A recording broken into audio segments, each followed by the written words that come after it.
মনিকা কবির রাশিয়ায় বড় হওয়া এই ব্লগার বর্তমানে বাংলাদেশে অবস্থান করছেন, যদিও বাংলাদেশের সাথে তার কোনো সম্পর্ক নেই।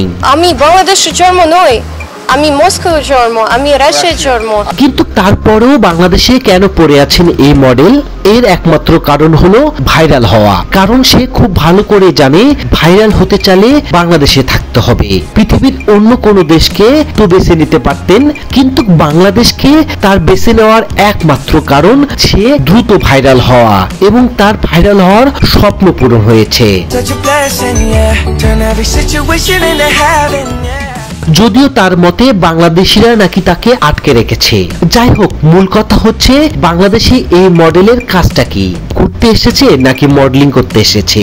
যদি মডেলিং করতে আসে তাহলে তার কাজ কোথায়?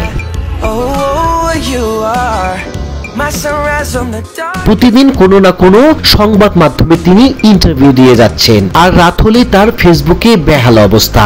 কারণ ফেসবুকে ঢুকলেই বুঝতে পারবেন বিভিন্ন সময় ছোট ছোট ড্রেস পরে ক্যামেরার সামনে একদম সাবলীল ভাবে চলে আসেন।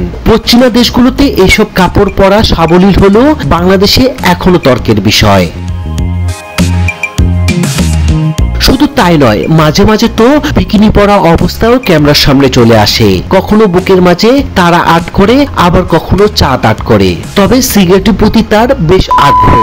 সম্প্রতি তার একটি ভিডিও বেশ ভাইরাল হয়েছে, দেখে মনে হচ্ছে নিয়মিত তিনি ধূমপান করেন। এছাড়া বয়ফ্রেন্ডের সাথে একাধিকবার ড্রিঙ্কস করা অবস্থায় ভিডিও প্রকাশ করেছে এই ব্লগার।